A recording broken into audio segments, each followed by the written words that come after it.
The Miraculous Ones by Rafael Ramos, read by Rafael Ramos. Chapter 2. The Reluctant Watchers.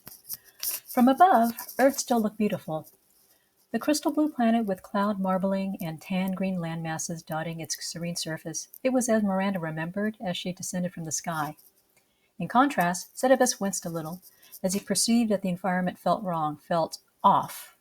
It wasn't enough to appear different, but it was wrong enough, like a piece of fruit that still looked delicious on the outside, but on the inside it had already started to rot. You could only notice the rot if you knew how to look, and Setibus knew how to look. What remaining awkwardness Setibus felt around Miranda had burned away as he started to feel angry, surprising himself. Unfallen Earth was an intricate, interconnected system that was satisfying to behold, and he couldn't help but feel pride that he had been a part of that creation. But now it was all ruined. Miranda couldn't see that.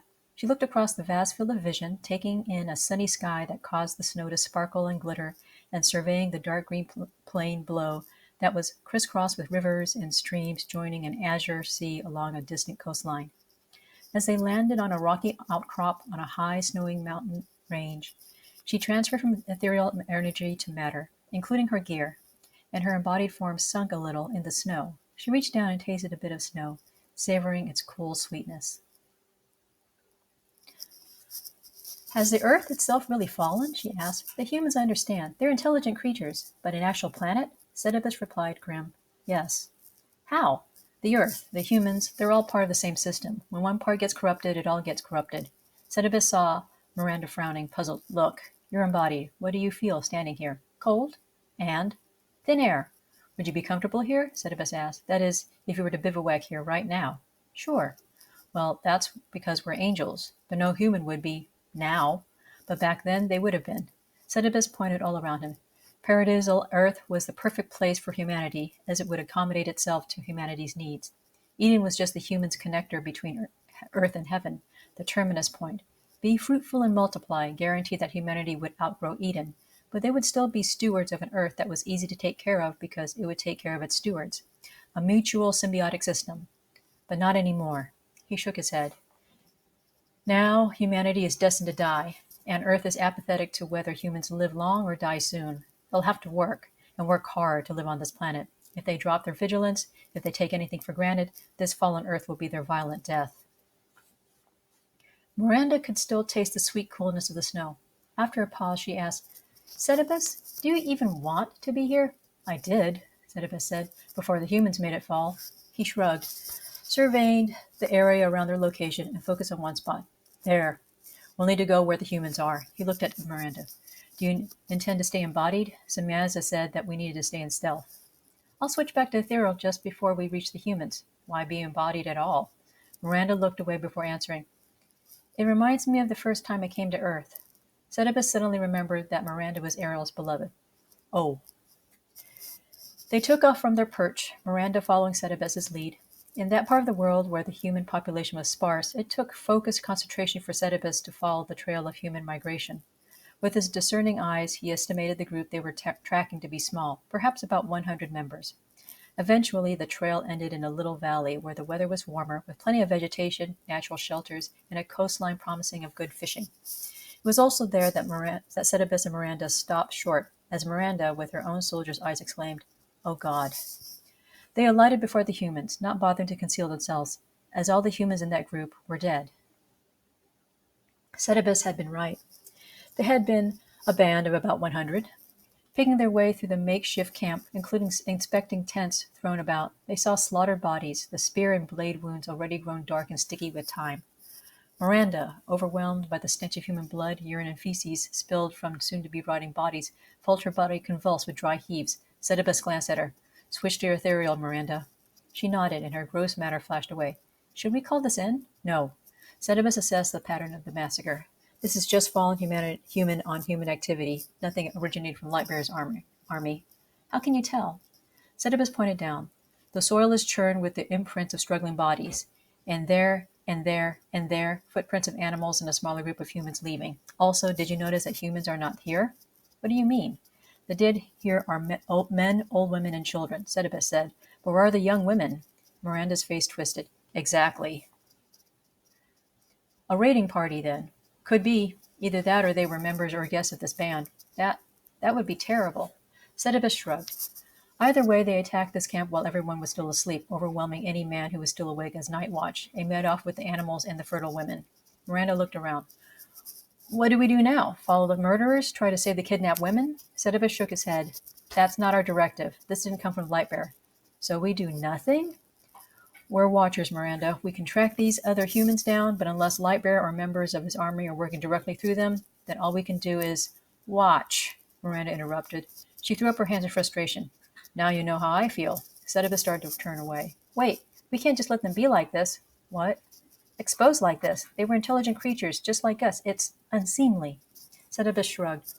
Without their souls, they're just corpses, pieces of meat. Let the scavengers have them. Miranda stared. When did you become so cynical, Setibus? Setibus flinched. Okay, fine. Even though they were angels, it still took some time to bury all of the bodies.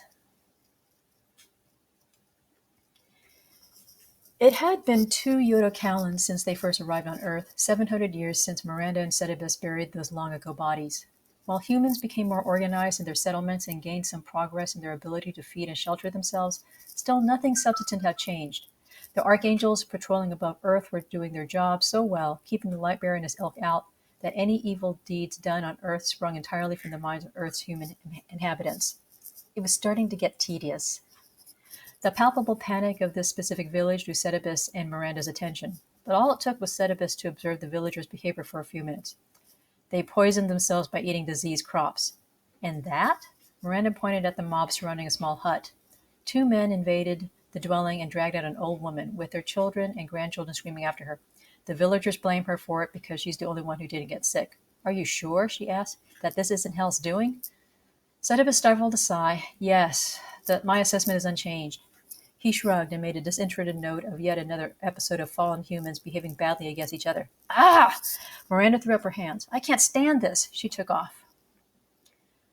After Setibus took account of the villagers' specific problem and behavior, as part of their report to Semyaza at a later date, he left as well. He didn't need to see what would happen to the old woman. Both he and Miranda had already seen what a witch burning looked like. Flying to a nearby mountain range, Setibus saw Miranda, fully embodied, grabbing loose boulders and hurling them at the sheer sides of cliffs. Miranda, ah! Miranda exclaimed, as she hurled boulder after boulder, one hand per boulder. Stop beating up the mountain. After a time, Miranda finished battering the cliffs out of frustration and settled down, landing next to Setibus. She was sweaty and grubby and still angry. Why are we still here, Setibus? What's the point? We're supposed to protect these humans from Lightbearer, but who's going to protect humans from themselves? At this rate, there won't be any humans to protect because they'll all be extinct due to killing each other or dying for stupid reasons like that damn village back there. Setibus remained silent. Well, what do you want me to say? That I agree with you? That's not helpful. Setibus shrugged. You know, we all think that way, even Semyaza. Nevertheless, remember the last meeting in Eden before we rotated patrols? Semyaza confirmed with Central that Eden is a permanent base, so our assignment is part of the new protocol now. He even asked about cycling a new sentry and engineers, but they're all locked in their assignments, especially developing procedure for transitioning human souls, now that Heaven has to deal with them. Heaven's pretty busy these days. She bit her lip, frowning. Missing Ariel? She grimaced. Am I that predictable? She looked up at a clear blue sky. I know that our comm is only for mission-related tasks, but I wish there was a protocol for private messaging. Routing personal communication through Semyaza is awkward. Is Ariel still overseeing the containment room? Miranda shook her head. He's delegated that to his XO. Alpha Omega has him supervising the construction of a human soul processing compound, what with human souls crossing en masse into sacred space these days. She pulled down her hood, allowing her long blue-black hair to fall freely to her waist. Do you know that I was field promoted as an officer during the war? Huh? No. Setibus wondered where Miranda was going with that statement. It was one of the last things Michael did before the chariot arrived, so I wasn't an officer for very long, but it was a great honor. She shrugged. So, I'm trying not to envy Ariel, his work in heaven. He's doing so much good. She sighed. I wish I were with him. Yet here I am, she gestured towards the battered cliffs, beating up mountains. And following orders, Setibus reminded her. And following orders, Miranda echoed. She exhaled loudly, as if she had been holding her breath for a long, long time. Where to now? Setibus looked around. Someplace without mountains. It was a dark and stormy night, and the rain was making Setibus's wings wet. You always stay ethereal, Miranda had said earlier that day before they separated on their respective patrols over a vast grassland that transitioned to desert. That's funny, considering that the celestial engineers taught the Sentry how to transform ethereal to matter in the first place. Why don't you? I don't have to, Setibus had replied. Yes, but you don't have to stay ethereal either. Are you afraid that if you do, you won't be able to change back? She smirked. It was a smirk that did it. Fine. But now, several hours later, it was raining hard. The lightning briefly illuminating the sky in jagged shards of light. Setibus's very solid body was drenched, and he thought, I don't see the appeal at all. He at first took satisfaction that Miranda was somewhere as soaked as he was, but then realized that she was probably enjoying the sensation of flying in a rainstorm. With it being night and the weather awful, any sensible human would be ensconced somewhere indoors, so Setibus began to make his way back to his and Miranda's temporary camp. As he flew over a torrential desert river, he glanced down and saw something tiny slip off a barely there rope bridge and fall into the river below. Ah! Maybe because he was tired, or maybe because he was embodied, Setibus didn't think of what he did next was right or according to orders. He didn't think at all, as he dove down into the swollen, raging waters and scooped up the creature before it tumbled further down the dark river. Only when the heavy, limp body was in his arms did Setibus realize what he had done. Miranda, he yelled in his calm. Where are you? Just heading back to camp, Setibus. What's up? I'm bringing a creature. A human. Female, I think. What? Half drowned in a river. You actually rescued a local? I know. Setibus tried to shake the rain from his eyes, but it was pointless. Just prep for medical and recovery for the embodied, okay? Copy. Soon enough, Setibus touched down before a patch of short, scrubby trees. Pitched in the middle was a small tent, which did not exist beforehand. Entering the tent, Setibus carried the human into the interior as it expanded, and as soon as they crossed the threshold, both angel and human became dry. Belying its appearance from the outside, the inside took upon the facilities of a field hospital tent. Setibus gently set the human onto a waiting treatment bed. Miranda declared, It's a girl. She looked between 6 and 8 years old, with long, dark brown hair and skin a few shades lighter than her hair. The girl was only wearing a thin shift of a dress, no outerwear or shoes to speak of. I saw her fall into a river. Setibus's palms hovered 2 inches over the girl's chest, assessing her vital signs. She still had excess water in her lungs, so he shunted energy to dry that out, in addition to optimize her oxygen levels to ease her breathing.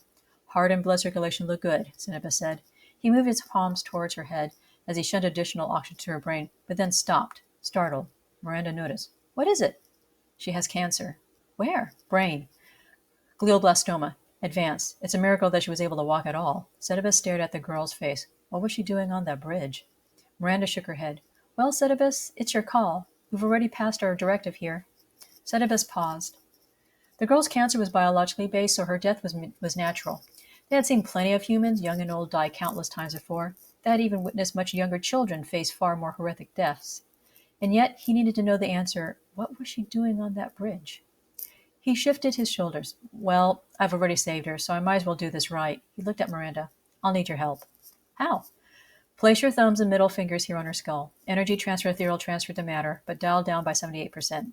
Focus the beams to pinpoint 2 inches below the scalp. That should shrink the tumors. Okay. I'll destroy the blood vessels that feed the tumors. That should destroy any remaining tumors and prevent new vessels from growing back. Phew. Lots of moving around the skull for you. Yes. Setibus looked down and tried not to feel nervous. Lights. The lights of the tents changed from room lighting to the focus lights of an operating table. For several silent minutes, both angels concentrated on their task, and various areas around the girl's skull glowed and hummed. Afterwards, Setibus nodded at Miranda, and they moved their hands away from the girl's head as Setibus called out lights, which turned the room back to its previous setting. Setibus spread wide his arms, one palm down at the girl's feet, the other at her head, and slowly brought both palms together at her waist as a final check. She should be clean, he said, and stepped back as Miranda brought out a heavy blanket from under the bed and placed it on the girl up to her neck. Both angels sat heavily on chairs that materialized under them. Should? Miranda asked. Well, this is the first time I've done this. Wait, what? I thought all celestial engineers got medi training, especially since you were in the creation battalion. We do. But I didn't perform medical care in the war, and Alpha Omega took full control of the human's creation, even though we engineers did get the specs. Miranda looked at their sleeping patient. I've never done anything like that before either. Being sentry, I'm more suited to breaking things and fixing things, you know? She smiled. Feels good to do something substantive for a change, eh? Yeah. Setibus frowned. But it was beyond a directive, as you said. Don't engage the locals unless to intervene when light barrier attacks, remember? Miranda waved the thought away. We did good, Setibus. Don't ruin the moment.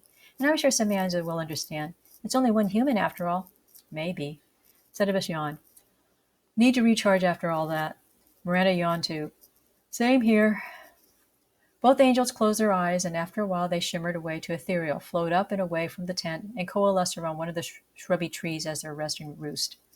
By morning, the violent storm had become a memory, and the sky shone bright and clear. Fully revived, the angels checked on their patient. Still sleeping, Setibus commented. I got her energy signature, Miranda said, so I'll see if I can find her people. She turned to leave the tent. Setibus called after her. Stay ethereal this time. No point scaring the locals. Ha! She took off. Setibus turned to the sleeping girl. For her sake, he had become embodied. He was about to check her vitals again when he saw her open her eyes, look right at him, and ask in a soft, calm voice, Am I dead? He stared at the girl. Her eyes were the same color as her hair, a dark mahogany. No. His answer seemed to agitate her. Still staring at his gray eyes, she shook under the heavy blanket. Who are you? Where am I? Setibus struggled for the right word. I'm just a traveler, but I saw you fall into a river during the storm last night, and I rescued you. You're safe in my tent. What did you do? Setibus frowned. Sorry? I'm not in pain. She made a small hand gesture to her head. I'm always in pain. Ah, that. Setibus was at a loss for words again. My fellow traveler and I fixed that. I don't understand. Setibus pulled up the chair closer to the bed and sat down. Why don't you just tell me why you were on that bridge? She stared above her. He waited. After a long silence, she spoke. Because our enemies were coming, she said. Our father said that the world had become so evil, so corrupt, that if we live long enough, even the innocent ones will do bad things, that there's no hope anywhere, anymore. Setibus stared at her, speechless. Our father made us leave, my brother and me. The girl bit her lip, her face twisted as she stopped to sob. He said it was too late for him, but that our grandmother might be alive out there. We were on the bridge together, but my brother fell and drowned. The girl looked at Setibus. So I wanted to die. I wanted to fall and drown. So I did. She turned her face away as she started to cry in sharp staccato sobs. Oh, Setibus said. He looked at the tortured profile of the girl, seeing this little human being as a fellow creature for the very first time. It stunned him that he hadn't seen it until now. Then Setibus did something he had never done before in his entire existence, but he knew what to do. Such was the way with angels. Setibus said softly, I'm sorry. He reached out one hand and Anne, tentative at first, placed his fingertips on her forehead. I will gift you with the truth. He paused and continued, My name is Setibus, and I am called an angel, a servant of God. When I saw you fall into the river, I saved you from drowning, and when I realized how sick you truly were, I had to save you from that too, because I had to know why you were all alone. He paused again. My partner Miranda and I took away your sickness that caused your pain. You're cured, little one, and your father was wrong. Setibus' face suddenly looked astonished as he said out loud his rediscoverably. As long as there are enough people like you in the world, this world can never, ever truly be evil. Her ragged sobs ceased. Her ragged sobs eased as Setibus intended. Calming energy flowed like a warm breeze from his fingertips to her forehead. I'm sorry that I couldn't save your brother in time, but take heart. We will find your grandmother and bring you to her, little one. Have hope. Live long. Be well. That's my blessing for you. The girl's breathing became slow and even. Before she dropped back to sleep, she said her name. Thank you. I'm Cora. Setibus sat back and watched over for what felt like a long time. By day's end, Miranda returned. I found a woman, about 60 years old, that matches the girl's signature. She lives alone in a small compound about 200 miles from here. Setibus nodded to the still sleeping girl. Time to bring Cora to her grandmother. Miranda regarded this piece of information. She woke up then? Yes. You and she explain everything? Setibus nodded. Yes. Then you put her into lethe sleep? Just enough so that she'll remember our exchange more like a barely recalled dream. Miranda nodded to that. Good call. I'll do the same to the grandmother once we bring the girl to her. Setibus sighed, relieved. Stealth mode, after the fact. Miranda smiled.